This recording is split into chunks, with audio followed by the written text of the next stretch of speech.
எல்லோருக்கும் வணக்கம். This is Raghu Gopal. மார்க்கெட்டை இம்பேக்ட் பண்ணக்கூடிய முக்கியமான நியூஸஸை பார்த்துடலாம். இப்போ right now Israel Iran war தான் ஒரு பிக்கஸ்ட் அன்சர்டனிட்டியாக இருக்குது. இது வரைக்கும் யூஎஸ் இந்த வாரில் பங்கு பெறாமல் இருந்தாங்க. நேற்றுக்கு யூஎஸ் ஈரானை தாக்கியிருக்காங்க. கிட்டத்தட்ட 3 இடங்களில் அவங்க தாக்குதல் நடத்தியிருக்காங்க. இதனால் அமெரிக்கா இந்த ஈரான் இஸ்ரேல் வாரில் நேரடியாக பங்கு பெற்றிருக்கு. ஸோ அமெரிக்காவுடைய பங்குச்சந்தைகளுக்கும் இது நெகட்டிவான ஒரு இம்பேக்ட் தான். செகண்ட் யூஎஸ் ஃபெட் ரீசெண்டாக யூஎஸ் ஃபெட் மீட்டிங்கில் இன்ட்ரெஸ்ட் ரேட்டை எதுவும் குறைக்கல. ஏன்னா யூரோப்பியன் யூனியனில் இன்ட்ரெஸ்ட் ரேட்டை குறைச்சிருக்காங்க.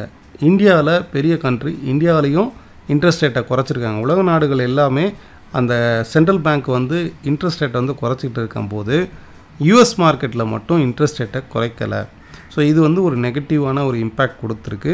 இதுவுமே டொனால்ட் ட்ரம்ப் அந்த கண்ட்ரினோட ரிசர்வ் பேங்க் ஆளுநரை பேசியிருந்தாங்க. ஒரு ட்வீட் மாதிரி பண்ணியிருந்தாங்க, அவரை கார்னர் பண்ணுற மாதிரி.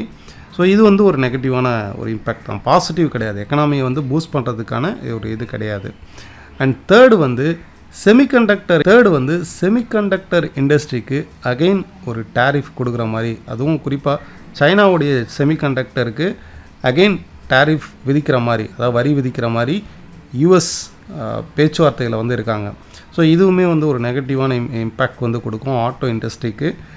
ஃபைன். நிஃப்டி பேங்க் நிஃப்டினுடைய மூமெண்ட் செக்டார் வைஸாக எந்த செக்டார் பாசிட்டிவாக இருக்குது, எந்த செக்டார் வீக்காக இருக்குது, க்ரூட் ஆயில், கோல்டு, இதை பற்றி இந்த வீடியோவில் டீட்டெயிலாக பார்க்கலாம். Let's see.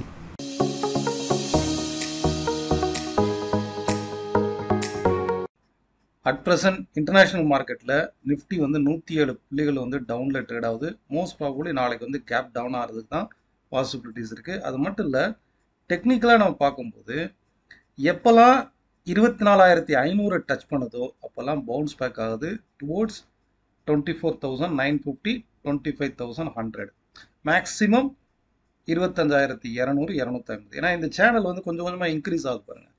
ஸோ இது ஒரு க்ரூஷியல் ரெசிஸ்டன்ஸாக இருக்குது. இதை தான் நம்ம லாஸ்ட் வீக் வீடியோலே பார்த்தோம். அதாவது நியூஸ் வேறு வேறு ஜேர்னலில் இருந்து வேறு வேறு இடத்துலேருந்து வரும்.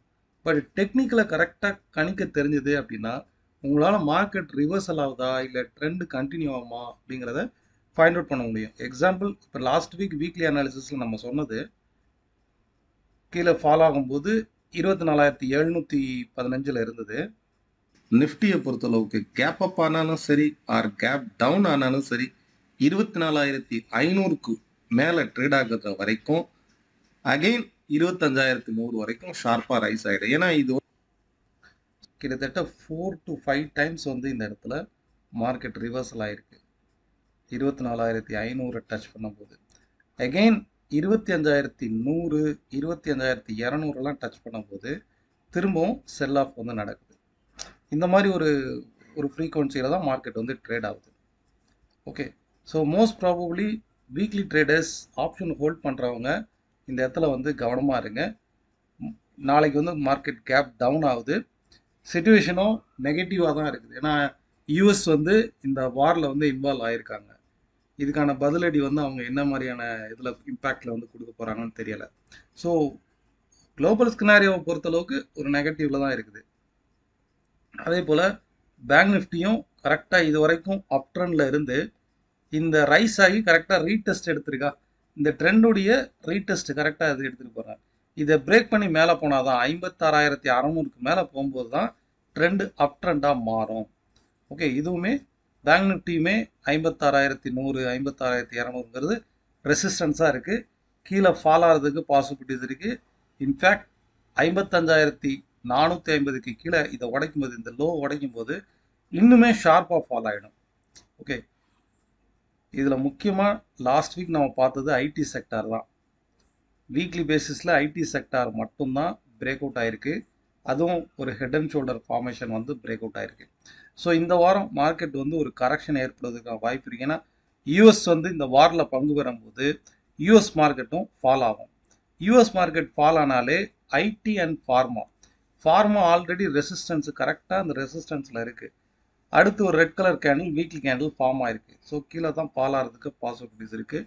மோஸ்ட் ப்ராபபிளி 25,300க்கு மேலே வீக்லி கேண்டில் க்ளோஸ் ஆகிற வரைக்கும் நீங்கள் நிஃப்டி எடுத்துக்கிட்டிங்கன்னா இந்த ட்ரெண்டு வந்து வீக்லி பேசிஸில் அப்சைடில் ரெசிஸ்டன்ஸ் 25,300க்கு மேலே ஒரு க்ளோஸ் நடந்ததுன்னா ஸ்ட்ராங்காக அப்சைடு மொமெண்டம் இருக்கும்.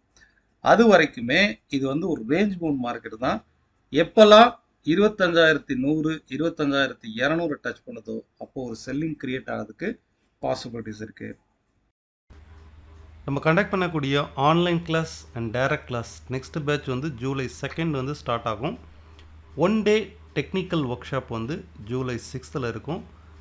இன்ட்ரெஸ்டட் பீப்புள் கீழே டிஸ்கிரிப்ஷனில் இருக்கக்கூடிய லிங்கை கிளிக் பண்ணி நீங்கள் டீட்டெயில்ஸ் கேட்டு என்ரோல் பண்ணிக்கலாம். இதில் ஓரளவுக்கு வந்து ஸ்ட்ராங்காக இருக்கிறது ரியாலிட்டி செக்டார் தான். அதுவுமே கரெக்டாக ரெசிஸ்டன்ஸில் இருக்கு பாருங்கள், கரெக்டாக ரெசிஸ்டன்ஸில் இருக்கா. ஸோ ரியாலிட்டி செக்டாரை பொறுத்தளவுக்கு ஆர்பிஐ வந்து இன்ட்ரெஸ்ட் ரேட்டை கட் பண்ணியிருக்காங்க. இது ஹியூஜ் பாசிட்டிவ். ரியாலிட்டி செக்டார் 1060க்கு மேலே வீக்லி க்ளோஸ் நடந்ததுன்னா ரியாலிட்டி செக்டார் வந்து அகெயின் ஒரு ஸ்ட்ராங்கான புல் பேக் வந்து கொடுக்கும். ஓகே, இப்போதைக்கு பேங்க்ஸாக இருக்கட்டும், நிஃப்டியாக இருக்கட்டும், பெரும்பாலான செக்டார்ஸ் எல்லாமே ரெசிஸ்டன்ட் ஜோனில் தான் இருக்குது. ஓகே, மீடியாவாக இருக்கட்டும், ஆட்டோ செக்டார் மட்டும்தான் லாஸ்ட் வீக் ஸ்ட்ராங்காக ரைஸ் ஆகிருக்கு. பட் இதுவுமே ஒரு ரேஞ்ச் பவுண்ட் மார்க்கெட்டுக்குள்ளே தான் இருக்குது. Okay, energy sector, infra, FMCG again selling pressure தான்.